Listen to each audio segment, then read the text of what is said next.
বিসমিল্লাহির রহমানির রহিম। পরম করুণাময় ও অসীম দয়ালু আল্লাহর নামে শুরু। ومن أحسن قولا ممن دعا إلى الله وعمل صالحا وقال إنني من المسلمين।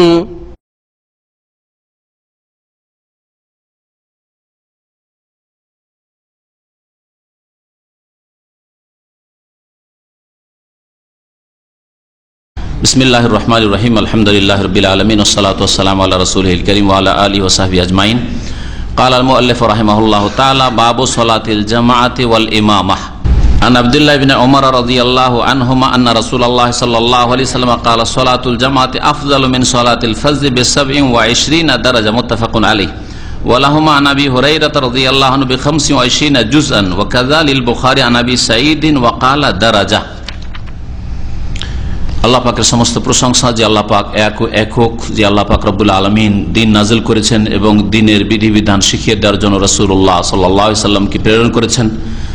কোরআনে কারীমের কথা যেমন মেনে নেওয়া আমাদের জন্য ফরজ, তেমন রাসূলুল্লাহ সাল্লাল্লাহু আলাইহি ওয়াসাল্লামের হাদিসের কথা মেনে নেওয়া আমাদের জন্য ফরজ। আমাদের বুলুগুল মারামের দর্সের বিষয়বস্তু হচ্ছে জামাতের নামাজ সম্পর্কে এবং ইমামত সম্পর্কে। দুটো বিষয়কে একসাথে এখানে লেখক উল্লেখ করেছেন, হাফেজ ইবনে হাজার রাহমাতুল্লাহ আলাইহি। বাবু সলাতিল জামাআ ওয়াল ইমামা, এই অধ্যায় হচ্ছে জামাতের সলাত, জামাত সহকারে নামাজ আদায় করা সম্পর্কে, আর ইমামতি, জামাতের ইমামতি সম্পর্কে। এই মর্মে যে হাদিসগুলি রয়েছে, বেশ কিছু হাদিস তিনি নিয়ে এসেছেন এখানে। জামাত কাকে বলা হয়, জামাতের সংজ্ঞাটা একটু জানা যাক, কারণ সংজ্ঞা জানলে বিষয়বস্তু বুঝতে সুবিধা হয়। জামাত কাকে বলবেন? জামাতে নামাজ পড়লাম মানে কি? একত্রিত। হ্যাঁ, একত্রিত। স্থানের দিক থেকে না কালের দিক থেকে না দুটোর দিক থেকে? সময়ের দিক থেকে একই সময় নামাজ পড়লো, স্থান ভিন্ন, জামাত হবে? তাই যদি হয় তাহলে মক্কাতে নামাজ চলছে, সেই সময় রেডিওতে সামনে রেডিও চালু করে দিয়ে অথবা টিভি চালু করে দিয়ে শুরু করে দেন পিছনে ইক্তেদা করা, আমরা জামাত করছি, চলবে? জামাতের নামাজ বলবেন এটাকে? দাম্মাম ইসলামিক সেন্টারে বসে অথবা জেদ্দাতে বসে অথবা মক্কার কোনো বিল্ডিং এ হোটেলে বসে, 5 স্টার হোটেলে প্রেয়ার হল করে রেখেছে, আর মসজিদে হারামের কাতারের সাথে বিচ্ছিন্নতা গ্যাপ হয়ে আছে, আর ওখানে টিভি সামনে রাখা আছে, আল্লাহু আকবার আল্লাহু আকবার, সামি আল্লাহু লিমান সামি আল্লাহু লিমান, হাবেদা কাবা শরীফের ইমামের ইক্তেদা করছে, জামাত হবে? হবে না। সংজ্ঞাটা বুঝে নিলে মাসলা, এই হুকুমটাও বুঝে নেবেন। স্থান কাল একই হইতে হবে, স্থানের ক্ষেত্রে আর সময়ের ক্ষেত্রে একই হইতে হবে, একসাথে হইতে হবে, তাহলেই জামাত হবে। স্থানের ক্ষেত্রে যেমন বুঝাইলাম যে একই জায়গায় হইতে হবে, কাতারে কাতার লেগে থাকতে হবে, বেশি গ্যাপ থাকলে ইক্তেদা জায়েজ নাই। মসজিদে ইমামতি হচ্ছে আর কিছু লোকেরা রোড ফাঁকা পড়ে আছে, রোডের ওই পাশে জামাত শুরু করেছে আর বলছে আমরা এই মসজিদের ইক্তেদা করছি, জায়েজ নাই। মধ্যখানে বড় একটা গ্যাপ হইল, হ্যাঁ, সে এক একটা কাতার চলতে পারে হয়তো, কিন্তু এইরকম গ্যাপ থাকবে আর বলবে যে জামাতে নামাজ পড়ছে, এটা জামাত না। সময়ের ভিন্নতা যদি হয়, একই মসজিদে নামাজ হইলো কিন্তু একটা জামাত হয়ে সালাম ফিরে তারপরে জামাত হচ্ছে, একই জামাত হলো না দুই জামাত হয়ে গেল, দুই জামাত, এটা সহজে বুঝছেন, কিন্তু আগেরটা বুঝতে হবে। এটা হচ্ছে শরীয়তের মাসলা। যদি গ্যাপ থাকে, দেয়ালের গ্যাপ অসুবিধা নেই, এখানে নামাজ হচ্ছে, জায়গা হয়নি, দেয়ালের বাইরেও লোকেরা নামাজ পড়ছে, তাহলে লেগে আছে, মোটামুটি চলতে পারে। এইরকম মসজিদে হারামের ভিতরে নামাজ হচ্ছে, বাইরেও নামাজ হচ্ছে, চারিদিকে হজের মৌসুমে অথবা রমজান মাসে, আর ওই মসজিদ হারামের বাইরে যে ফিল্ডগুলি রয়েছে তার পাশেই যে হোটেলগুলি রয়েছে, যেমন আপনার কিং আব্দুল আজিজ টাওয়ার অথবা হিলটন রয়েছে, এই কাছের হোটেলগুলি, এইগুলিতে যদি নামাজ হয় তাহলে বলা যেতে পারে যে হ্যাঁ ঠিক আছে, লেগে আছে। কিন্তু মাঝখানে বেশ কিছু গ্যাপ, তারপর দেখা যায় মিসফালার ভিতরে লোকেরা নামাজ পড়ছে, কাবা শরীফের ইক্তেদা করে, জায়েজ হবে না? জায়েজ হবে না। এটা জামাত হলো না, এক জামাত হলো না। তো জামাত সম্পর্কে এই জন্য ভাষ্যকার বলছেন যে জামাতকে জামাত এই জন্য বলা হয়, সুম্মিয়াত জামাতান, জামাত এই জন্য বলা হয় নামাজের, লিজতিমাইল মুসাল্লিনা ফি ফিলিহা জামানান ওয়া মাকানান, প্রত্যেক মুসল্লিরা এই নামাজ আদায় করতে গিয়ে সময়ের ক্ষেত্রে আর স্থানের ক্ষেত্রে একত্রিত হয়েছে, একই স্থানে একত্রিত হয়েছে আর একই সময় একত্রিত হয়েছে, তাহলে জামাত বলবেন। ফায়দা আখাল্লু বেহমা, দুটোই না থাকে, আও বি আহাদিম, অথবা একটা না থাকে, সময়ও আলাদা, স্থানও আলাদা, তাহলেও জামাত হবে না। অথবা সময় আলাদা আলাদা, তাও জামাত হবে না। স্থান আলাদা আলাদা, পৃথক পৃথক, তাও জামাত হবে না। লাম তুসাম্মা জামাত, সেটাকে জামাতের নামাজ বলা যাবে না। বলছেন এখান থেকে আমরা জানতে পারলাম আন্না সলাত খালফাল ইমাম বিওয়াসতাতিল মিজিয়া আবি তেলফাজ, কেউ যদি রেডিওকে সামনে রেখে অথবা টেলিভিশনকে সামনে রেখে দূর থেকে ইক্তেদা করে যে আমরা এই ইমামে হারামের অথবা মদিনার মসজিদের ইমাম সাহেবের ইক্তেদা করছি, তাহলে তাসেহ এই নামাজ হবে না, এই নামাজ হবে না। তাদের আলাদা জামাত করে নামাজ পড়তে হবে। লিআন্না লাইসা সালাতুন মা জামা, এটা জামাতের নামাজ নয়। এরকম অজ্ঞতার কাজ অনেকে করে থাকে। জি, জামাতের নামাজ এটা হচ্ছে শরীয়তের একটি স্পষ্ট বিধান। আল্লাহ পাক কোরআনে কারীমে ইরশাদ করেছেন ওয়ারকাউ মা'র রাকিঈন, তোমরা রুকু করো রুকুকারীদের সাথে, মানে সাল্লু মা'আল মুসাল্লিন, মুসল্লিদের সাথে হয়ে নামাজ পড়ো। ফরজ নামাজ পুরুষদেরকে জামাতে বিনা ওজরে জামাত ছাড়া জায়েজ নাই, বরং জামাতে নামাজ পড়তে হবে, আল্লাহ পাক রব্বুল আলামিনের নির্দেশ। শরীয়তের বিধান সম্পর্কে দ্বিমত রয়েছে। শরীয়তের বিধান মানে এটা ফরজ ওয়াজিব, ওয়াজিব নাকি সুন্নাত। একদল সুন্নাত বলেছেন, সুন্নাতে মুআক্কাদা, আর একদল এটাকে ওয়াজিব বলেছেন। এই ক্ষেত্রে সহি হচ্ছে যে জামাতে নামাজ পড়া ওয়াজিব। আর একটা দল রয়েছে, তৃতীয় দল, জাহিরি মযহাবের লোকেরা, যাদের অনুসারী হয়তো নেই, তবে অল্প স্বল্প কিছু থাকতে পারে, যারা স্বাধীন ভাবে অনেকেই আজকাল একটা হাদিস পেল আর ফতোয়া দেওয়া শুরু করলো, এরা খানিকটা জাহিরি মযহাবের লোক। যদি ওই নাম দিয়ে তারা কাজ করে না, কিন্তু একটা হাদিস পেলেই ফতোয়াবাজি শুরু করলো, অথচ হয়তো ওই বিষয়ে আরো 2-4-5টা হাদিস আছে, সামনে রেখে সমন্বয় করে সিদ্ধান্ত পেশ করতে হবে। কোরআন হাদিস সম্পর্কে ভালো জ্ঞান রাখতে হবে, জ্ঞান না রেখে 2-4টা হাদিস পড়েই ফতোয়া দেওয়া শুরু করলো। এরা খানিকটা জাহিরিদের মতো। জাহিরি মানে একটা হাদিসে যা আছে সামনে, একটা হাদিসে, সবগুলি হাদিসে না, সবগুলি হাদিসে যা আছে তাই যদি হয় তাহলে তো ঠিক, কিন্তু না, একটা হাদিস যা আছে ওইটাকে ধরে নিল, এটা জাহিরি চরিত্র। যেমন জাহিরিরা নবী সাল্লাল্লাহু আলাইহি সাল্লাম 6টি জিনিসের সুদের কথা বলেছেন, এই 6টা জিনিসের শুধু সুদ আছে, আর কোনো খাদ্যদ্রব্যে সুদ নেই। স্বর্ণ চাঁদির কথা বলছে, শুধু না, স্বর্ণ চাঁদিতে শুধু সুদ আছে। আর নবী সাল্লাল্লাহু আলাইহি সাল্লাম যেহেতু ধান চাউলের কথা বলেননি, সেজন্য ধান চাউলে তাদের কাছে সুদ নেই। গম বলেছেন, সেজন্য গম। লবণ বলেছেন, তো লবণের সুদ আছে। চিনিতে তাহলে সুদ নেই, লবণের সুদ আছে, চিনিতে সুদ নেই। জাহিরিদের কাছে কত অজ্ঞতা, দাদা বুঝতে পারছেন? অথচ লবণে যদি সুদ হয়, যে 1 কেজি লবণ দিয়ে 1.5 কেজি দিয়ে সুদ হবে, তাহলে ওই রকমই চিনিকে ওর উপরে কিয়াস করতে হবে, হ্যাঁ, গুড়কে ওর উপরে কিয়াস করতে হবে, ঠিক না? তো এইরকম কিয়াস ইসলামে আছে অবশ্যই। এইরকম কিয়াস কেউ অস্বীকার করে না কোরআন সুন্নাহর অনুসারীরা। তবে যে কিয়াস হাদিস বিরোধী, কোরআনের আয়াত বিরোধী, দলিল বিরোধী, সেই কিয়াস হারাম, সেই কিয়াস হারাম। এইরকম কিয়াস অনেকে করে থাকে, যেটা জায়েজ না। তো যাই হোক, একদল বলছেন যে জামাতে নামাজ পড়া হচ্ছে ফরজ আর শর্ত, জামাতে নামাজ পড়া হচ্ছে শর্ত। একদল বলছে ওয়াজিব, আর একদল বলছে শর্ত। পার্থক্য কি? দেখি কতটা ইসলাম সম্পর্কে ফিকহ জ্ঞান আছে আপনাদের। একটু দুটো কথায় পার্থক্য আছে না একই? হ্যাঁ, শর্ত হলে, তা শর্ত মানে এটা কন্ডিশন। যদি জামাত না পুরা করে, জামাতের নামাজ না পড়ে, তো নামাজ হবেই না। কেউ যদি বাড়িতে পড়ে নাই তো গুনাহগার হবে, আর নামাজও হইল না তার। আর যারা বলছে ওয়াজিব, আর এটাই হচ্ছে ঠিক, তারা শর্ত বলেন না, তারা বলছে ওয়াজিব। যদি জামাত ছেড়ে দেয়, বাড়িতে নামাজ পড়ে নাই, হ্যাঁ, গাফিলতি করে পড়েই নি বাসাতে, তাহলে কি হবে? নামাজটা আদায় হয়ে যাবে, নামাজটা আদায় হবে, কিন্তু ওয়াজিব ছাড়ার কারণে গুনাহগার হবে। আর নামাজটাই পুরো নেকি পাবে না, অসম্পূর্ণ হবে, অসম্পূর্ণ নেকি পাবে। নামাজের ফরজ কাঁধ থেকে নেমে যাবে, যে ফরজ হয়ে আছে কাঁধ থেকে নেমে যাবে। আর যারা শর্ত বলেছে তারা বলছে তোমার কাঁধ থেকে নামেনি, তোমার নামাজ ফরজ আছে, আবার কি জামাতে পড়ো না, নামাজই হয়নি তোমার। আর যারা সুন্নত বলেছে তাদের মতে যদি জামাত ছেড়ে দেয় তাহলে গুনাহ হবে না, আর গুনাহ হলো সাগীরা হবে, কাবিরা গুনাহ হবে না। আর নামাজ যদি জামাতে পড়ে তো ভালো, সুন্নত মানে ভালো কাজ করলো, আর 27 গুণ 25 গুণ পাবে। আর যদি একা নামাজ পড়ে নাই তো নামাজ হয়ে যাবে, আর ওইরকম কাবিরা গুনাহগার হবে না। কিন্তু যারা ওয়াজিব বলেছেন তারা তাদেরকে গুমরাহ বলেছেন, আর গুমরাহ আসলেই গুমরাহ। নবী সাল্লাল্লাহু আলাইহি ওয়াসাল্লামের সাহাবী আব্দুল্লাহ মাসউদ বলেছেন যে যারা জামাতে নামাজ পড়ে না তারা দালালতুম, তোমরা পথভ্রষ্ট হয়ে যাবে। সুতরাং এরকম বহু দলিল রয়েছে যে দলিলগুলি প্রমাণ করে যে জামাতে নামাজ পড়া ওয়াজিব। আর জামাত বিনা ওজরে, ওজর কিরকম হইতে পারে? ওজর যেমন অসুস্থ, হ্যাঁ, খুব বেশি বৃষ্টি, হ্যাঁ, মসজিদে যাওয়া কষ্টকর, ঠিক, ঝড় তুফান, আর না সফরেও যদি জামাত থাকে জামাত করতে হবে, সাথী সঙ্গীরা কিন্তু জামাত, সফরে জামাত কিন্তু মাফ নেই, এই মশলা ভুল। জি, হ্যাঁ, তারপরে কি, হ্যাঁ নিরাপত্তার অভাব, মাশাআল্লাহ, ভয় ভীতি, দুশ্মনের ভয় থাকে, যে কোনো দুশ্মন হোক, যে কোনো শত্রু যদি ভয় থাকে, অনেক মানুষের শত্রুর ভয় আছে হয়তো, তো শত্রুর ভয় থাকলে তখন হয়তো জায়েজ আছে তার জন্য।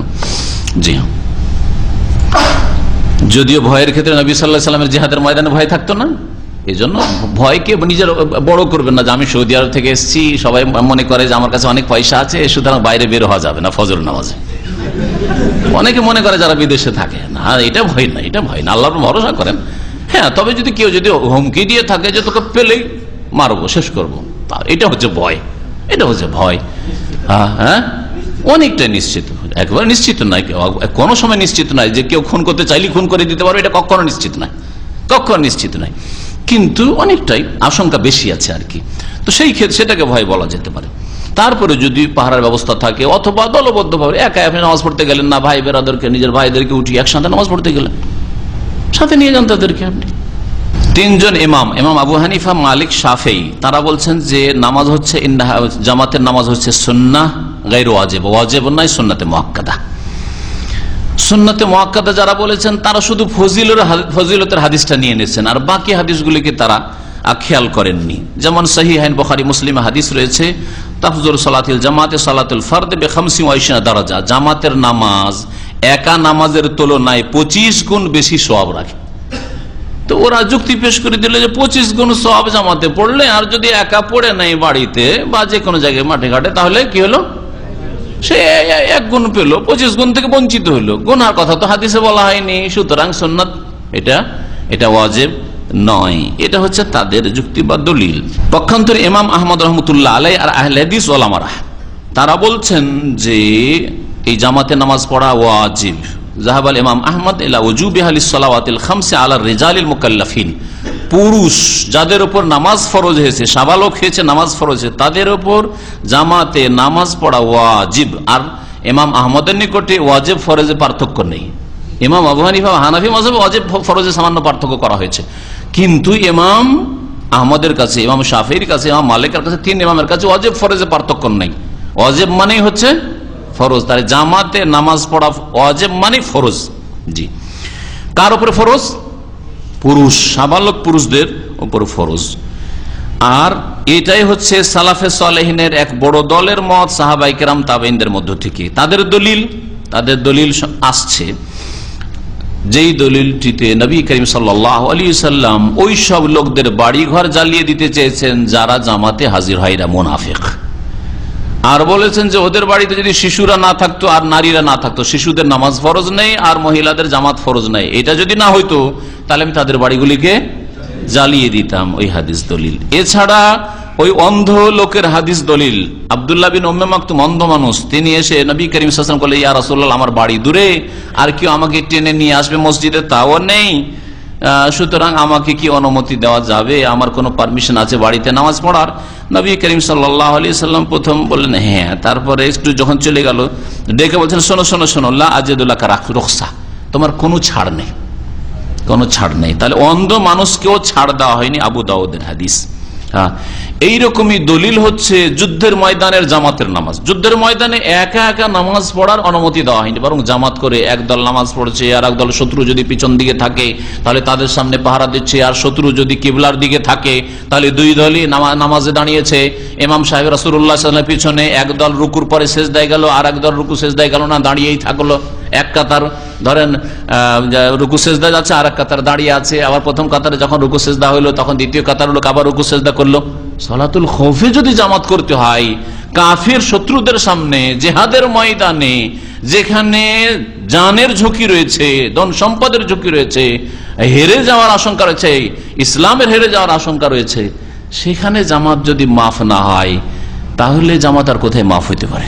সুতরাং এই জামাতে নামাজ পড়া সুন্নত নয়, বরং এটা হচ্ছে ওয়াজিব। এগুলি হচ্ছে দলিল ইমাম আহমদ রহমতুল্লাহ আলাইহি আর আহলে হাদিস উলামা ইকরামদের, মুহাদ্দিসিনদের। ইমাম ইবনে তাইমিয়া রহমতুল্লাহ আলাইহি এখানে একটু আরো কঠোরতা অবলম্বন করেছেন। তার ফতোয়ায় তিনি বলেছেন জাহিরিদের মতো যে জামাতে নামাজ পড়া শর্ত। কেউ যদি সুস্থ থাকা অবস্থায় বিনা কোনো ওজরে জামাতে নামাজ না পড়ে বাড়িতে পড়ে নেই তো নামাজই হবে না। এটা ইবনে তাইমিয়া রাহমাতুল্লাহ আলাইহির ব্যক্তিগত তার ফতোয়া। তার ছাত্র ইবনুল কাইয়িম রাহমাতুল্লাহ আলাইহি তিনি শর্ত আবার বলেননি। তাহলে বোঝা গেল যে ওস্তাদ যদি ভুল করে দেন তো তার বিরোধিতা করা জায়েজ নাই, ফরজ। জায়েজ বললেন অনেকে, না শুধু জায়েজ না, আপনি যদি জানতে পারেন যে ওস্তাদ ভুল করেছে, জানতে পারেন তো বিরোধিতা করা ফরজ। কারণ ওস্তাদের বিরোধিতা করলে কার সাথ দিচ্ছেন আপনি?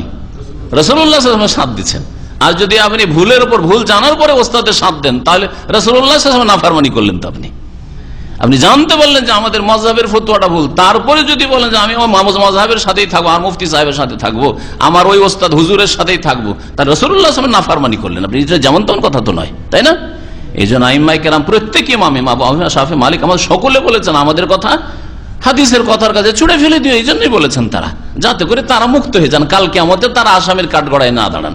আসামির কাঠগড়ায় দাঁড়াবেন অন্ধ অনুসারী মুকাল্লিদরা। জি, ইমাম ইবনে তাইমিয়া রাহমাতুল্লাহ আলাইহির খাস শাগির্দ, এমন খাস শাগির্দ যেটা আপনারা হইতে পারবেন না হয়তো। ইমাম ইবনে তাইমিয়া রাহমাতুল্লাহ আলাইহিকে যখন জেলে পাঠানো হলো তিনিও তার সাথে জেলে চলে গেলেন। আমিও জেলে থাকবো, জেলে গিয়ে ওস্তাদের কাছে শিখব, আমাকে জেলে রাখেন। সুবহানাল্লাহ, চিন্তা করতে পেরেছেন আপনি কেমন খাস শাগির্দ।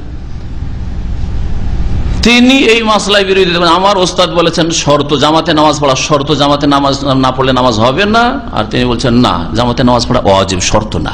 যদি কেউ জামাতে নামাজ না পড়ে তাহলে গুনাহগার হবে, তবে নামাজ তার হয়ে যাবে, তার কাঁধ থেকে ফরজ নেমে যাবে। জি, এই জন্য ভাষ্যকার এখানে বলছেন যে ইবনুল কাইয়িম রাহমাতুল্লাহ আলাইহি বলছেন যে ওমান তাআম্মালা সুন্নাত হাক্কাত তাআম্মুল, যেই ব্যক্তি হাদিসকে গভীরভাবে দেখবে, গভীরভাবে হাদিসগুলি নিয়ে জামাত সম্পর্কে, জামাতে যে নামাজ পড়া সম্পর্কে যে হাদিসগুলি রয়েছে এগুলি ভালোভাবে গভীরভাবে চিন্তা করে দেখবে, তাবায়্যানা লাহু, তার জন্য স্পষ্ট হয়ে উঠবে, আন্না ফিলাহা ফিল মাসাজিদ ফারদুন আলাল আয়ান, যে জামাতে নামাজ পড়া হচ্ছে ফরজে আইন।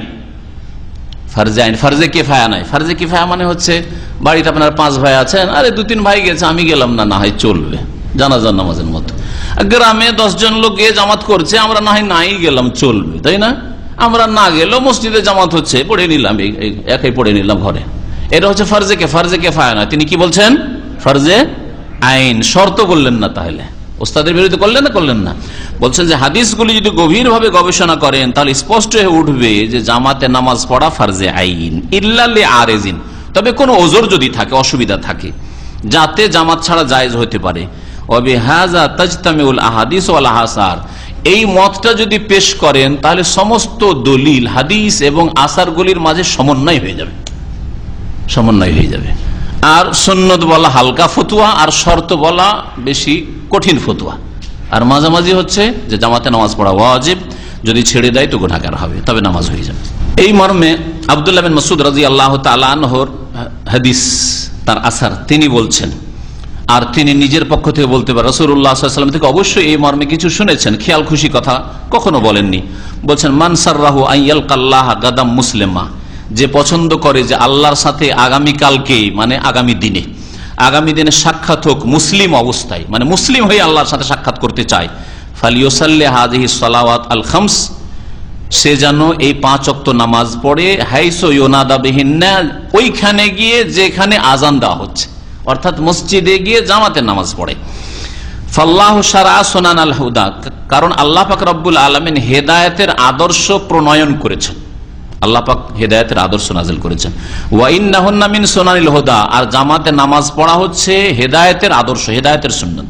ওয়ালাউ আন্নাকুম লাউ সাল্লাইতুম ফি বুয়ুতিকুম, তোমরা যদি নিজেদের বাড়িতে নামাজ পড়ো, কামা সাল্লা হাযাল মুতাখাল্লিফ ফি বাইতিহি, যেমন অন্য হাদিসে রয়েছে কামা সাল্লা হাযাল মুতাখাল্লিফ আল মুনাফিক, যেমন এই জামাত থেকে পিছে থেকে যাওয়া মুনাফিক লোকেরা কি করে, নিজের বাড়িতে নামাজ পড়ে। তাহলে বাড়িতে নামাজ পড়া মুনাফিকি চরিত্র।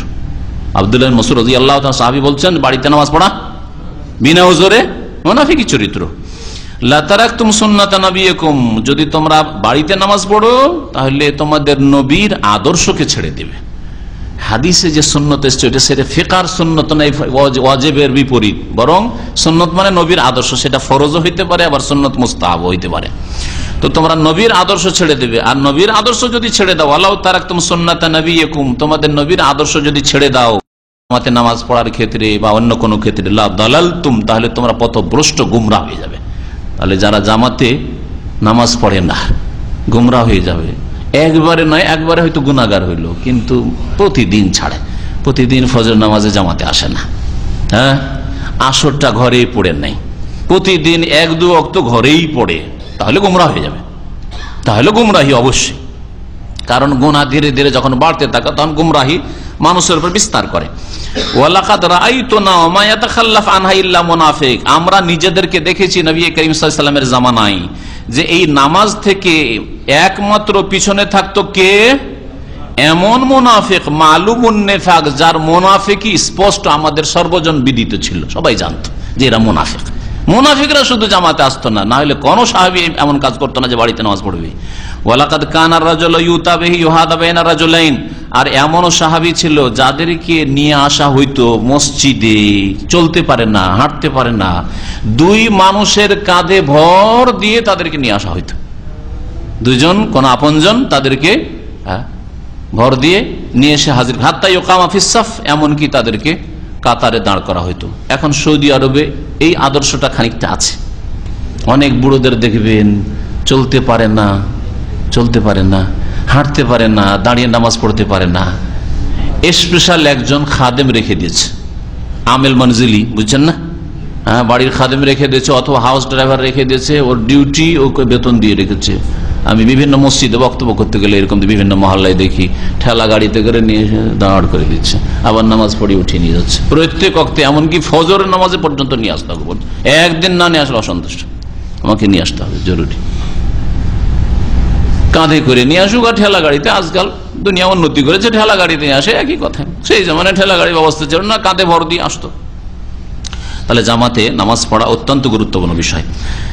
বুলুগুল মারামের হাদিসটা দেখেন, এখানে 320 নম্বর, আপনাদের বাংলায় জানি না, এক এক নম্বরে পার্থক্য হইতে পারে। হ্যাঁ, আব্দুল্লাহ বিন উমর রাদিয়াল্লাহু তাআলা আনহুমা থেকে বর্ণিত, তিনি বলছেন যে রাসূলুল্লাহ সাল্লাল্লাহু আলাইহি ওয়াসাল্লাম বলেছেন, সলাতুল জামাতি আফজালু মিন সলাতিল ফাজ বি27 দারাজা, জামাতের নামাজ উত্তম একা নামাজের তুলনায়। মিন সলাতিল ফাজ মানে মুনফারিদ, ফাজ মানে একজন, একজনের একাকী নামাজের তুলনায় জামাতের নামাজ উত্তম কত গুণ? বি27 দারাজা, 27 গুণ। মুত্তাফাকুন আলাইহি, হাদিসটি বুখারী মুসলিমে রয়েছে। ওয়ালাহুমা আন আবি হুরায়রা, আর আবু হুরায়রা থেকে বর্ণিত বুখারী মুসলিমে আরো হাদিস রয়েছে, তাতে রয়েছে বি25 জুজআন, 25 গুণ উত্তম। একা নামাজের তুলনায় জামাতে নামাজ পড়া 25 গুণ উত্তম। ওয়াকাযালিল বুখারী, আর এরকম বুখারীতে রয়েছে আবু সাঈদ খুদরী রাদিয়াল্লাহু তাআলা আনহু, তাতে রয়েছে এই জুজের জায়গায় দারাজা শব্দটি।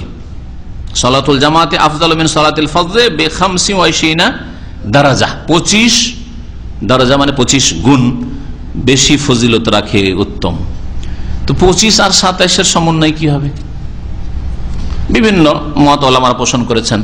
একদল ওলামারা বলেছেন যে নবী করিম সাল্লাল্লাহু আলাইহি ওয়াসাল্লামকে প্রথম 25 জানানো হয়েছিল, তারপরে 27 জানানো হয়েছে, সুতরাং বিরোধ নেই। আর একদল ওলামারা বলছেন যে কম আর বেশি একটা অপরের বিরোধী নয়, হ্যাঁ, কারণ 25টা 27-এর মধ্যেই সামিল রয়েছে, 27-এর মধ্যেই সামিল রয়েছে। এগুলি কথার চাইতে আরো স্পষ্ট কথা আপনাদের জন্য বা স্পষ্ট ব্যাখ্যা, সেটা হচ্ছে যে মানুষের নামাজের অবস্থাকে কেন্দ্র করে ফজিলত রয়েছে। কেউ 27 গুণ পাবে, কেউ 25 গুণ পাবে। নামাজের খুশু, হ্যাঁ, নামাজে একগ্রতা, নামাজে পবিত্রতা, নামাজের জন্য যত্নবান হওয়া, যারা যত্নবান হয়ে নামাজ পড়বে, খুশুর সাথে নামাজ পড়ে 27 গুণ পাবে। খুশুর সাথে নামাজ না পড়লে নেকি কমবে, শুধু 25 গুণ না, আরো কমবে।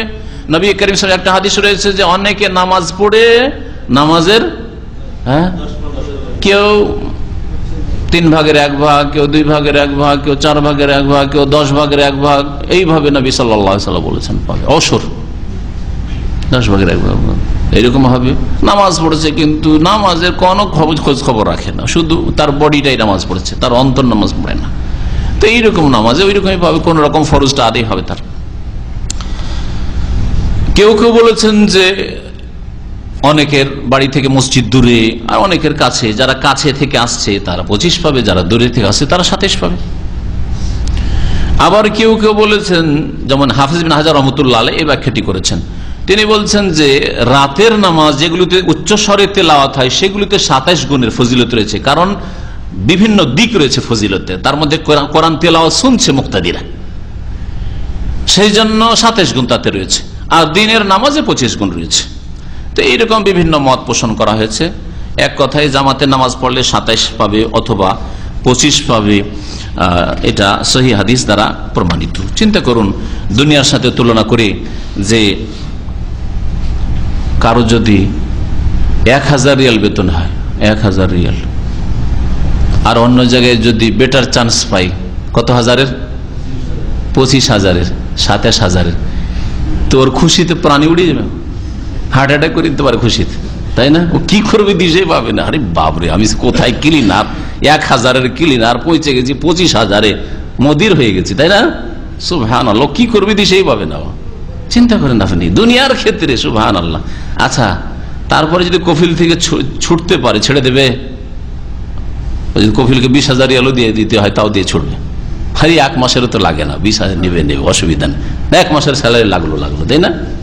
সুবহানাল্লাহ। যদি পালাইতে পারে, কোন রকম বাহানা করে মেডিকেল মিছামিছি একটা মেডিকেল নিয়ে এসে, বাপের মায়ের বিবির নিজের একটা মেডিকেল, ফলস মেডিকেল নিয়ে এসে আমি খরচ এক্সিট দিয়ে আবার আসবো, 25,000 27,000 স্যালারি আসবে না? দুনিয়ার ক্ষেত্রে কত চালাক চতুর, এগুলো বুঝাইতে হবে না, এগুলো বুঝানো লাগবে না। আর দিনের ক্ষেত্রে সুবহানাল্লাহ, ওহমানিল আখিরাতে গাফেল, কত গাফেল, জামাতে নামাজ পড়তে চাই না, গরিব নামাজ, ফজর নামাজ পড়ে না। অনেক লোককে দেখি যে ফজর আসে না, জিজ্ঞাসা করি কি ব্যাপার ফজর আসে না, ফজর একটু অন্ধকার, ওই জন্য আসি না। আশ্চর্য লাগে, সুবহানাল্লাহ। সৌদি আরবে যদি ফজর নামাজে হাজির না হয়, তাহলে দেশে কি করে ফজর পড়বে? বাকি নামাজ তো পড়বে না। ওয়ান আবি হুরায়রা রাদিয়াল্লাহু আনহু আন্না রাসূলুল্লাহ সাল্লাল্লাহু আলাইহি ওয়াসাল্লাম قال والذي نفسي بيده لقد هممت ان امر بحطب فيهتتب ثم امر بالصلاه فيؤذن لها ثم امر رجلا فيؤم الناس ثم اخالف الى رجل لا يشهد ثم اخالف الى رجال لا يشهدون الصلاه فاحرق عليهم بيوتهم والذي نفسي بيده لو يعلم احدهم انه يجد عرقا سمينا او مرمتين حسنتين لشهد العشاء মুত্তাফাকুন আলাইহি ওয়াল লাফযু লিল বুখারী। আবু হুরায়রা রাদিয়াল্লাহু তাআলা আনহু বর্ণিত বলেছেন যে রাসূলুল্লাহ সাল্লাল্লাহু আলাইহি ওয়াসাল্লাম বলেছেন একদিন, ওয়াল্লাযী নাফসি বিয়াদি, সেই আল্লাহর শপথ করে বলছি যার হাতে আমার প্রাণ রয়েছে, যার হাতে আমার প্রাণ রয়েছে। হাদিস প্রমাণ করে যে আল্লাহর হাত আছে না নেই? না এমনিতে আল্লাহ পাক শুধু বলে আল্লাহর হাতে আমার জান রয়েছে, হাত বললেন কিন্তু হাত নেই। কেন হাত অস্বীকার করবেন? কোরআন এবং হাদিস অস্বীকার করে তো আপনার চরিত্র, যে আল্লাহর হাত মানে হাত নেই, কুদরতি হাত। এ কথা কোত্থেকে জানলেন আপনি? কোন নবী আপনাকে জানাইলো যে কুদরতি হাত? এ কথাটা কোন নবী বলেছেন আপনাকে? বলুন তো দেখি।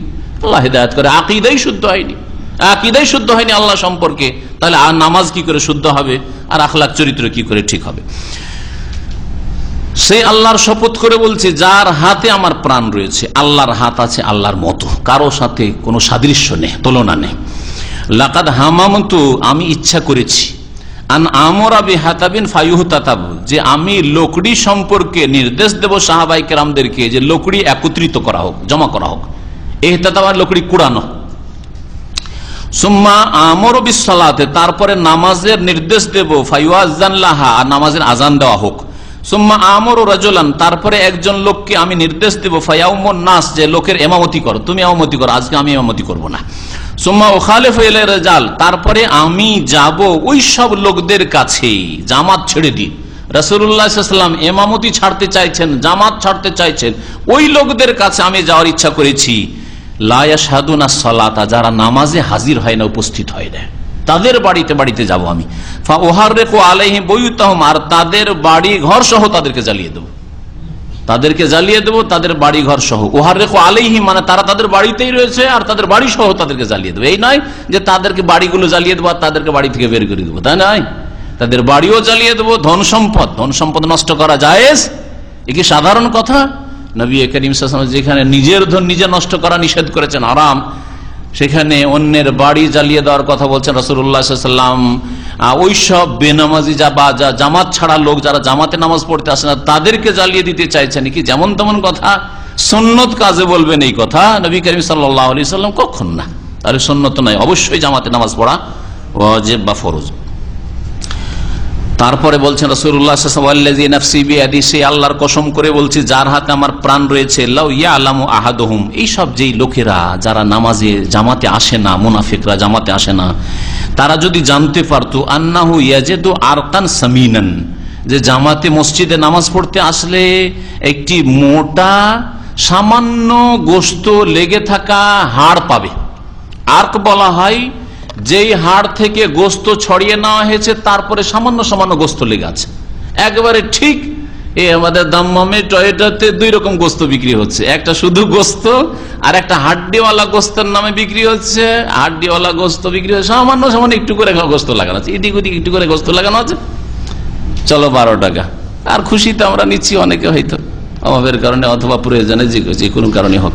তো এইরকম যদি হাড্ডিওয়ালা গোশত নেই, গোশত ছড়িয়ে নেওয়া হয়েছে, এইরকম যদি একটা হাড্ডি পায়, যে হাড্ডিগুলো হয়তো পায়ার কাজে লাগে, পায়া করার কাজে লাগে, এইরকম যদি কিছু পায়, আও মিরমাতাইনে হাসানাতাইনে, অথবা ভালো দুটা খুর পায়, খুরের গোশত, খুর বুঝেন তো, হ্যাঁ পায়ের খুর, যে বকরির অথবা গরুর যে খুর রয়েছে, পায়ের তলাটা, তো পায়ের তলাটা পায়ের কাজে লাগে। তো যদি একটা পায়া মসজিদে এশার নামাজ পড়তে গেলে অথবা ফজর নামাজ পড়তে গেলে পায়ার নাস্তা পাবো,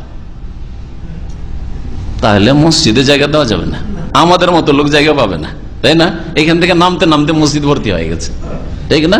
5 তলা থেকে নামতে নামতে দেখবেন যে মসজিদ ভর্তি হয়ে গেছে, কারণ সব পায়া খাওয়া লোক ভর্তি হয়ে গেছে, গোটা মার্কেট থেকে লোক চলে আসছে। সুবহানাল্লাহ।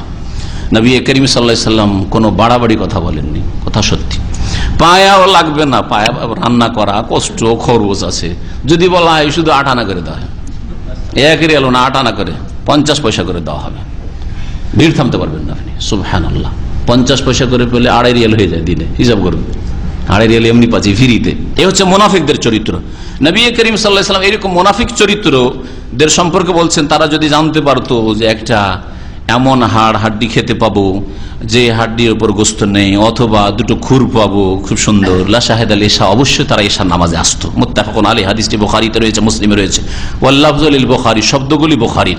অন্য রিওয়ায়াতে রয়েছে যে লাউলান নিসা ওয়াস সিবিয়ান, যদি বাড়িতে মহিলারা না থাকতো যাদের জামাত ফরজ নাই, ওয়াস সিবিয়ান, আর শিশুরা নাবালকরা না থাকতো যাদের উপর নামাজই ফরজ হয়নি, তো তাদের বাড়ি কি করতাম?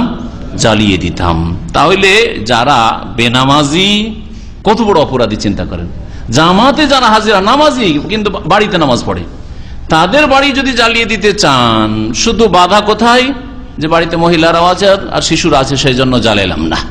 তাহলে যারা বেনামাজি তাদেরকে যদি নবী করিম সাল্লাল্লাহু আলাইহি ওয়াসাল্লাম পেতেন, কি করতেন বলুন তো চিন্তা করে। তাদের বিরুদ্ধে রাসূলুল্লাহ সাল্লাল্লাহু আলাইহি ওয়াসাল্লাম বদর উহুদ করতেন অবশ্যই। যেখানে আবু বকর সিদ্দিক রাদিয়াল্লাহু তাআলা প্রথম খলিফা, যারা যাকাত অস্বীকার করেছিল, আমরা নামাজ পড়বো, রোজা রাখবো, হজ করব, উমরা করব, যাকাত দেব না, শুধু যাকাত দেব না, তাদের বিরুদ্ধে প্রথম খলিফা রাসূলুল্লাহ সাল্লাল্লাহু আলাইহি ওয়াসাল্লামের কি করেছিলেন? জিহাদে শুধু ঘোষণা করেননি, বাস্তবে গিয়ে জিহাদ করে এসেছেন। যতক্ষণ পর্যন্ত তাদের দমন না করেছেন, যতক্ষণ পর্যন্ত তাদের স্বীকার না করেছে যে যাকাত স্বীকার করলাম।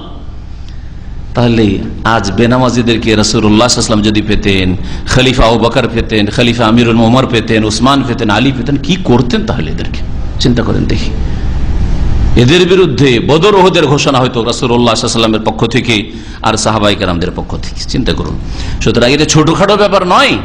এই বেনামাজি হওয়া, নামাজ ছাড়া অথবা জামাতে হাজির না হওয়া, এগুলি ছোটখাটো অপরাধ নয়, এগুলি কাবিরা গুনহা, বড় অপরাধ। নামাজ ত্যাগ করা তো কুফরি, আর জামাত ছাড়া হচ্ছে মুনাফিকি চরিত্র আর মুনাফিকি লক্ষণ। আর ধীরে ধীরে বড় মুনাফিক হয়ে যেতে পারে, যারা আজকে জামাত ছাড়বে কালকে নামাজ ছেড়ে দিতে পারে, বড় মুনাফিক হইতে পারে। এই হাদিস দ্বারা কি প্রমাণ হয়? জামাতে নামাজ পড়া সুন্নাত নাকি? এই হাদিস দ্বারা স্পষ্ট প্রমাণ হয় যে জামাতে নামাজ পড়া ওয়াজিব, ফরজ। যারা জামাতে নামাজ না পড়বে তাদের বাড়িঘর নবী করিম সাল্লাল্লাহু আলাইহি ওয়াসাল্লাম তাদের সহ জ্বালিয়ে দেওয়ার ইচ্ছা করেছেন। এই জন্য জামাতের গুরুত্ব দিবেন, জামাতে নামাজ পড়বেন। একান্ত কোনো ওজর না থাকলে অবহেলা করে জামাত ছাড়বেন না। আর অবহেলা করে এরকম করবেন না যে যাক জামাতটা ছুটে যাক, বাথরুমের লাইনে তো আছে, আমি পরে উঠি জাগি। ব্যাচেলররা অনেকে এরকম করে, যে ও ভাবছে যে আমি সব শেষখানে জাগবো, বাকিরা যাক, আরো তো সব আছে, ওরা যাক। ওরা যেতে যেতে দেখা গেল যে জামাত শুরু হয়ে গেছে, জামাত শেষ হয়ে গেছে। পরে একটা বাহানা পেয়ে গেল যে জামাত তো শেষ হয়েই গেছে, আর কি যাবো, যাক ঘরেই পড়েনি। হ্যাঁ, তো আপনার নিয়তটাই খারাপ হচ্ছে। কখনো আগে উঠার চেষ্টা করলেন না, কখনো প্রথমে গিয়ে হাম্মামে ঢুকবার চেষ্টা করলেন, অথচ প্রথম খানে যদি বাথরুমে যেতেন তো অনেক গন্ধ থেকেও বাঁচতেন, দুনিয়ারও লাভ হইত। একজন যদি বাথরুম থেকে বেরোয় তারপরে সাথে সাথে ঢুকেন, অবশ্যই গন্ধ পাবেন, যতই পানি ঢালুক। তার আপনি নিজেকে মনে করছেন আমি সব শেষখানে উঠবো, 5 জন রুমে থাকেন, যাক ওরা উজু টুজু শেষ করুক, ফিনিশ করুক, তারপরে আমি উঠবো। গন্ধ খেতে চান? হ্যাঁ, কেন এরকম চরিত্র হবে? মুনাফিক চরিত্র। নবী করিম সাল্লাল্লাহু আলাইহি ওয়াসাল্লামের জামানায় মুনাফিক ছাড়া কেউ জামাত ছাড়তো না, মুসলিমরা কেউ জামাত ছাড়তো না, মুনাফিকরা জামাত। আর তাও এশার নামাজে আসতো না, কারণ ফজরে যদি না আসে তো চিনে নেওয়া যাবে, কারণ ফজর একটু নামাজ শেষ হয়ে যেতে ফর্সা হয়ে যাচ্ছে, তাহলে কে এলো না এলো মসজিদে বোঝা যাবে যে কে আসে না, তাই না? মাগরিবেও বোঝা যাবে, জোহর আসরে বোঝা যাবে। এই জন্য জোহরে আসতো, আসরে আসতো, মাগরিবেও আসতো, ফজরে আসতো। এর সাথে অন্ধকার যেহেতু ছেয়ে যেত, তখন না বিদ্যুৎ ছিল, না ওইরকম কোন লাইটের ব্যবস্থা ছিল, না প্রদীপের ব্যবস্থা ছিল, অন্ধকার মসজিদে রাসূলুল্লাহ সাল্লাল্লাহু আলাইহি ওয়াসাল্লামের মসজিদে নামাজ হইতো। এই অন্ধকারে মুনাফিকরা মনে করতে এই সুযোগের সুযোগ, এর সাথে বন জঙ্গল আর কি অন্ধকার, সাপ বিচ্ছু কি হয় না হয় লাভ। আর তারপরে ধরতেও পারবে না, নবী সাল্লাল্লাহু আলাইহি ওয়াসাল্লামও টের পাবেন না, সাহাবীরাও টের পাবে না। যদি বলে তুমি কোথায় ছিলে, কোন দিকে ছিলাম, বলে বাম দিকে ছিলাম। আমি তো বাম দিকে ছিলাম, কোথায় আপনি পিছনে ছিলাম, বাহানা করে দেব। হ্যাঁ, কারণ মুনাফিকরা তো আল্লাহর ভয়ে নামাজ পড়তো না, মুনাফিকরা মানুষের ভয়ে নামাজ পড়তো, মানুষের ভয়ে নামাজ পড়তো, আত্মরক্ষার জন্য, মদিনায় নিরাপদে বসবাস করার জন্য তারা নামাজ পড়তো। আল্লাহ বিশ্বাস ছিল না, পরকালে বিশ্বাস ছিল না, জান্নাত জাহান্নামে তাদের বিশ্বাস ছিল না। এটা হচ্ছে বেনামাজিদের চরিত্র, বেনামাজির চরিত্র। বেনামাজি শুধু না নামাজ পড়ে কিন্তু শুধু এশার নামাজে আসতো না, তাদেরকে আল্লাহ পাক মুনাফিক বলেছেন। এটাই যদি মুনাফিক চরিত্র। নামাজে যদি অলসতা আসে, নামাজ পড়তে ভালো লাগে না, মন লাগে না, এটা মুনাফিক চরিত্র। ইন্নাল মুনাফিকিনা ইউখাদিউনা আল্লাহ ওয়া খাদিউহুম ওয়া ইযা কামু ইলাস সালাতি কামু কুসালা। আল্লাহ পাক বলেছেন মুনাফিকরা আল্লাহকে ধোঁকা দেয়। ওয়া ইযা কামু ইলাস সালাত, অথচ এই ধোঁকার ক্ষতি তাদেরই হবে। ওয়া খাদিউহুম ওয়া ইযা কামু ইলাস সালা, আর নামাজে যদি দাঁড়ায় কামু কুসালা, বড় অলস হয়ে, মন লাগে না, নামাজ পড়তে মজা লাগে না, ভালো লাগে না, আল্লাহর সাথে অন্তর লাগে না, দুনিয়া থেকে অন্তরকে মুক্ত করতে পারে না, শুধু তার দেহটা নামাজ পড়ছে, কোন রকম মসজিদে হাজির হয়েছে, বিভিন্ন দুনিয়ার লোভে অথবা ভয়ে মসজিদে হাজির, কামু কুসালা, অলসতার সাথে নামাজ পড়ে, নামাজে মন লাগে না। এটা মুনাফিকদের চরিত্র। ইউরাউনান নাস, লোক দেখানো নামাজ পড়ে, ওয়ালা ইয়াজকুরুন আল্লাহ ইল্লা কালিলা, আল্লাহকে অল্পই স্মরণ করে, আল্লাহকে স্মরণ করতে চায় না। তাহলে এই গুণগুলি যদি থাকে আপনার নামাজে, নামাজ পড়ছেন মন লাগে না, নামাজ পড়ছেন কিন্তু লোক দেখানো, আল্লাহ পাকের জিকির আজকার, নামাজ পড়েন আর ঝিমান, ঘুম আসে, কেমন নামাজ পড়তে আসছেন যে এশায় ঘুম আসবে, ফজরে ঘুম আসবে? অন্তরকে পরিষ্কার করে আসেন, আল্লাহর সামনে হাজির হয়েছেন, আল্লাহর কাছে কিছু নেব, চাইবো, পাবো, এই আশা নিয়ে একাগ্র চিত্তে আল্লাহর কাছে নেব আজকে আমি, এই নিয়ত নিয়ে সবসময় নামাজ পড়েন। এবং এটাও অন্তরে রাখেন যে এটাই হয়তো আমার শেষ নামাজ, এশার নামাজ পড়েছি হয়তো এটাই শেষ নামাজ, আর ফজর নসিবে আসবে না। ফজর পড়ে যখন বেরোচ্ছেন বা ফজরে যখন দাঁড়াচ্ছেন, এটাই হচ্ছে সলাত মুআদ্দে, বিদায়ী নামাজ, হয়তো এই নামাজের পরে আর হয়তো জোহর নসিব হবে না। এইভাবে নামাজ পড়েন, তাহলে অন্তর লাগবে নামাজি। আল্লাহ পাক সত্যিকার আমাদের নামাজি যেন বানিয়ে দেন, নামাজি আল্লাহ পাক রব্বুল খুশু খুজু করার জন্য তৌফিক দান করেন। আল্লাহ পাক রব্বুল আলামিন যেন আমাদের নামাজ সালাত কবুল করেন, জামাতে নামাজ আদায় করার তৌফিক দান করেন। সাল্লাল্লাহু আলা নবিয়িনা মুহাম্মদ ওয়া আলা আলিহি ওয়া সাহবিহি আজমাইন। এক ভাই জিজ্ঞাসা করেছেন ইন্টারনেটে বাইরে থেকে অনলাইনে, যে উযু করে তাস খেলে, খেলার পরে আবার নামাজ পড়তে যায়, এর হুকুম কি? প্রথম কথা, তাস খেলা সময়ের অপচয় এবং আল্লাহর জিকির থেকে গাফিলতি, সুতরাং গুনার কাজ, নাজায়েজ কাজ। তাস খেলা জেনা ব্যভিচারের মতো নয়, খুনের মতো নয়, এইরকম নয়, চুরি ডাকাতির মতো নয়। তবে যারা আজকের তাস খেলে, কালকে এরা জুয়া খেলে, ধীরে ধীরে চরিত্র খারাপ হয় আর সময় নষ্ট করে, আল্লাহর জিকির থেকে গাফেল হয়। এই জন্য তো তাস খেলা অবশ্যই নাজায়েজ, অবশ্যই নাজায়েজ। নাজায়েজ কাজ উযু অবস্থায় করলে উযু নষ্ট হয় না। উযু ভঙ্গের যেসব কারণ এর আগে বলগুলো মানায় পড়ানো হয়েছে, তার মধ্যে কোনো গুনাহ করা বলা হয়নি। সুতরাং উযু অবস্থায় কেউ গুনাহ করলে উযু নষ্ট হবে না। উযু ভঙ্গের যেসব কারণ আছে সেগুলি হইলে উযু নষ্ট হবে, তবে সেই লোকটি গুনাহগার। আর দুর্বল ইমানের মুসলিম, কেমন চরিত্রের মানুষ, উযু করে শরীরের পবিত্রতা অর্জন করেছে অথচ অন্তর গুনাহ থেকে পবিত্র হয়নি, যে তাস খেলা ছাড়তে পারে না, অন্তরের নাপাকি নিয়ে মসজিদে নামাজ পড়তে যাবে।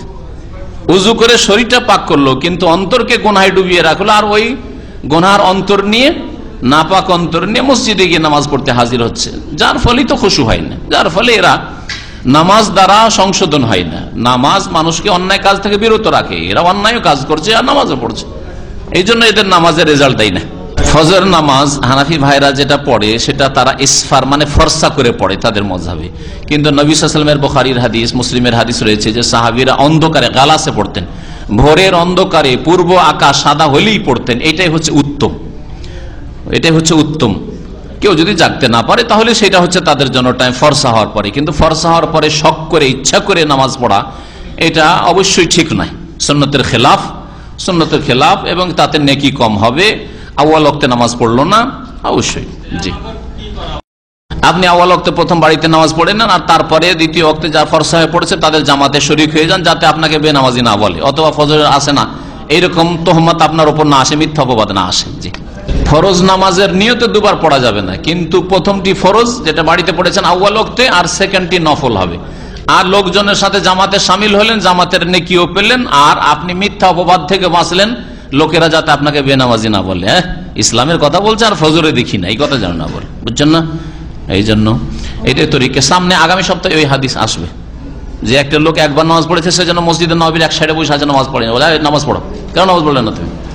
বলছে আমি নামাজ পড়েছি বাড়িতে। বলছে বাড়িতে পড়লেও আবার নামাজ পড়বে, দ্বিতীয়টি তোমার জন্য নফল হবে। এই ক্ষেত্রে ওর উপরে আমল করবে।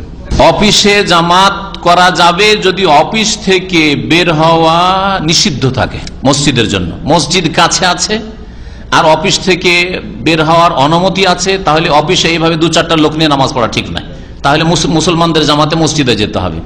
আর যদি দেখা যায় যে অফিস থেকে বের হওয়ার সুযোগ দিলে বেনামাজি নামাজ পড়বে না, গিয়ে আড্ডা দেবে বাইরে। অনেক জায়গায় এইরকম কমপ্লেন আমাদের কাছে এসছে যে আমরা ওইখানে প্রেয়ার হলে নামাজ পড়াই কেন, বসেরা বলছে এই জন্য নামাজ পড়াই যে এখানে সবাই নামাজ পড়বে আর দেখতে পাবো যে কে কে নামাজ পড়লো। কিন্তু এইসব বেনামাজি লোকেরা, আধা নামাজি লোকেরা যদি যাওয়ার সুযোগ পায় তো ঘরে চলে যাবে, নাস্তা করে আসবে, অথবা বাইরে কোথাও গিয়ে আড্ডা দিবে, সিগারেট খাবে, নামাজ পড়বে না।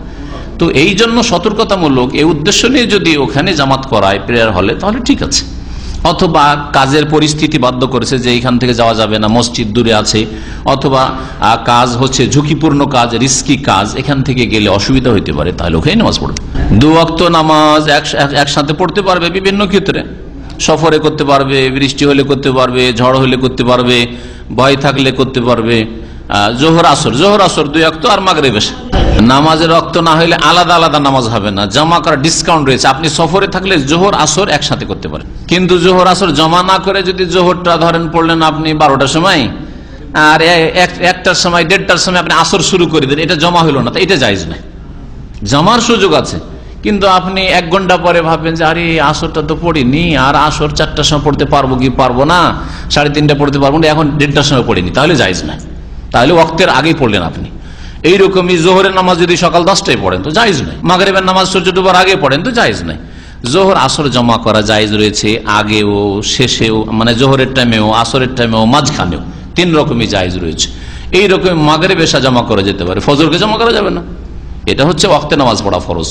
আল্লাহ পাক ওয়াক্তে নামাজ পড়াও ফরজ করেছেন, আর কিছু কিছু ডিসকাউন্ট দিয়েছেন, কিছু ক্ষেত্রে ডিসকাউন্ট। আল্লাহ পাক জোহরে 4 রাকাত ফরজ করেছেন, কিন্তু সফরে ডিসকাউন্ট করেছেন, 2 রাকাত পড়লেই চলবে, ঠিক কিনা? ওই রকমই সফরে অথবা বৃষ্টিতে, ঝড় তুফানে, ভয়ে জোহর আসর পড়ে চলে এলাম, খুব বৃষ্টি হচ্ছে বা ঝড়, জোহর আসর পড়ে চলে এলাম, মাগরিব এশা পড়ে চলে এলাম, আর এশা যেতে হলো না, কষ্ট থেকে বাঁচলাম, অথবা দুশ্মনের ভয় রয়েছে, সুতরাং মাগরিবে এশাটা পড়ে চলে আসলাম, সুবিধা নেই। মাগরিবের সাথে এশা সফরে থাকলে 100 কিলোমিটার না, যদি আপনি দামামের বাইরে চলে যান, তাহলে আপনার গন্তব্যস্থান যদি দূরে থাকে, রিয়াজ বা মক্কা 180 কিলোমিটারের বেশি থাকে, তাহলে দাম্মাম থেকে বেরিয়েই আপনি যখন জুবাইল হাইওয়ে ধরলেন অথবা 91 পেরিয়ে গেলেন, মানে দাম্মামের আবাদি বেরিয়ে গেছেন, আবাদি থেকে বেরিয়ে গেলে আপনি কসর করতে পারবেন, জমাও করতে পারবেন। অফিস থাকে, অফিসে অনুমতি আছে, এমন কোন অফিস নাই আমি মনে করি মুসলিম দেশে যে অমুসলিম দেশে আলাদা, যারা অমুসলিম দেশে থাকে হয়তো পারমিশন নেই অতটা যে মসজিদে যাবে, এই টাইম দেওয়া হয় না, সেটা আলাদা কথা, সেই ক্ষেত্রে হয়তো নিরুপায়, তারপরেও যথাসাধ্য এইরকম চাকরি ছেড়ে দেওয়ার চেষ্টা করবে, বিকল্প ভালো বিকল্প খোঁজার চেষ্টা করবে। আর মুসলিম দেশে বলবে যে সৌদি আরবে চাকরি করি অথবা কুয়েতে চাকরি করি, দুবাইয়ে চাকরি করি, আর আমি বাড়িতেও নাস্তা করার জন্য আসতে পারছে, বা অফিস টাইমে বাড়িতে আসতে পারছে, আর মসজিদে যেতে পারেন না, বাড়িতে আসা তার জরুরি ছিল না, সরাসরি ডিউটি থেকে এতে যাবে। আমি এখানে দাম্মাম সিটি সেন্টারে থাকি, এই এরিয়াতে থাকি, হ্যাঁ, আর যখনই আমি 91 ঢুকে যাব তখন আমি এখানে মুকিম হয়ে গেলাম, আর সফর নেই, সফর শেষ। যখন জনবস্তিতে ঢুকে যাবেন, গ্রামের এক কিনারায় ঢুকে যাবেন, দেশের গ্রামের কথা বলি, আপনার গ্রামের ওই পাশে বাড়ি, এদিক দিয়ে ঢুকলেন, গ্রামের এক কিনারে ঢুকে গেলে আপনি মুকিম হয়ে গেলেন। নবী করিম সাল্লাল্লাহু আলাইহি সাল্লামের বিবিগণ নবী সাল্লাল্লাহু ইন্তেকালের পরে চুল ছোট করে রাখতেন। এই জন্য যে সৌন্দর্য আর কার জন্য করবো, চুলটা সেই যুগে সৌন্দর্য মনে করা হইতো।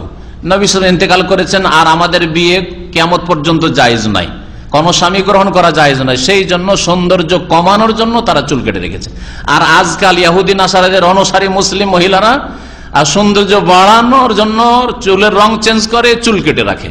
আর কাফেরদের অনুকরণের জন্য, কাফের মহিলা অসৎ চরিত্রহীন মহিলাদের অনুকরণের জন্য, সেই জন্য এটা জায়েজ নাই, এটা কাফেরদের তাকলিদ আজকালকার যুগে, সেই জন্য চুল ছোট করা জায়েজ নাই। আর নবী সাল্লাল্লাহু আলাইহি সাল্লামের স্ত্রীদের নিয়ত ছিল সব যে আমরা চুল ছোট করছি কারণ চুল সুন্দর করে রাখলে এটা আমাদের জন্য উচিত নাই, কারণ আর বিয়ে শাদী করবো না, নিরাশ, খালাস, আমাদের শেষ, বিয়ে শাদীর জীবন শেষ, সুতরাং তারা চুল কেটেছেন, এটাই হচ্ছে তার সহি ব্যাখ্যা। এই জন্য আজকাল মহিলাদের চুল কেটে রাখা জায়েজ নয়, যেই মহিলাই কাটুক, বলুক আর নাই বলুক, কাফের ইহুদি নাসারাদের হিন্দু মহিলাদেরকে দেখেছে এই চুল এতটুকু দেখতে ভালো লেগেছে, তাও সেই জন্য সেও কাটবে, জি এই জন্য জায়েজ নাই। মান তাশাব্বাহা বিকওমিন ফাহুয়া মিনহুম, কেউ যদি কোনো জাতির সাদৃশ্যতা অবলম্বন করে তাদের দলে শামিল হবে, তবে কারো যদি ওজর থাকে আলাদা কথা। না, দ্বিতীয় জামাতের 25 গুণ 27 গুণ ফজিলত নেই। দ্বিতীয় জামাত জায়েজ কিনা ইখতিলাফ রয়েছে, যদিও জায়েজের কিছু দলিল রয়েছে। নবী সাল্লাল্লাহু আলাইহি ওয়াসাল্লামের জামানায় এক সাহাবী আসে, একা নামাজ পড়ছিলেন, বললেন আলা রাজুলুন ইয়াতাসাদ্দাকু আলা হাযা, কেউ আছে যে এর উপরে সাদকা করবে, তখন আবু বকর সিদ্দিক রাদিয়াল্লাহু আনহু গেলেন। এইসব হাদিস দিয়ে অনেক ওলামারা জায়েজ করেছেন, আমরা জায়েজ মনে করি। তবে ইচ্ছা করে যারা যাচ্ছি যাব করে জামাত শেষ হয়ে গেল যেতে যেতে, অবশ্যই গুনাহগারেরা, আর জামাতের 27 গুণের ফজিলত পাবে না। জামাতের 27 গুণের ফজিলত জামাতে না গিয়ে পাবে কারা?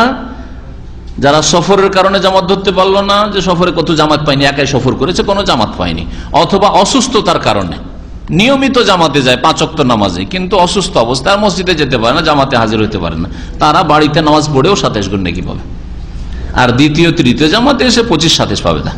এক ভাই জিজ্ঞাসা করেছেন যে আমাদের দেশে মাজারে মেলা লাগে, এই মেলাতে কেনা বেচা জায়েজ কিনা? না, মেলায় যাওয়া জায়েজ নয়। হিন্দুদের মেলায় হোক, ইহুদি নাসারাদের মেলা হোক, অথবা শিরক বিদআত যারা করে আমাদের মুসলিমদের মধ্যে, কবর মাজারের ওরসের মেলায় হোক, এইসব মেলায় বেচা কেনা জায়েজ নয়। কারণ বেচা কেনা করতে যাওয়া আপনার বাতিলের সহযোগিতা করা।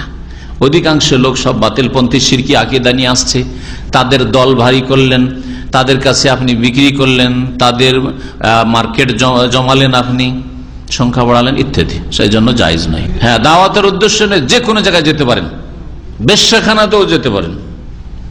অনেক ওলামায়ে কেরাম বেশ্যাখানায় মহিলাদেরকে দাওয়াত দিতে যেতেন, সালাফে সালেহিনদের এরকম বহু কিস্সা কাহিনী রয়েছে। তারপরে যারা মদ পান করছে তাদেরকে দাওয়াত দেওয়ার জন্য তাদের মাহফিলে যেতেন, তো সেখানে দাওয়াত দেওয়ার জন্য, ওয়াজ উপদেশ দেওয়ার জন্য বা নসিহত করার জন্য, অথবা কাউকে কিতাব দেওয়ার জন্য, সিডি দেওয়ার জন্য, যে কোনো জায়গায়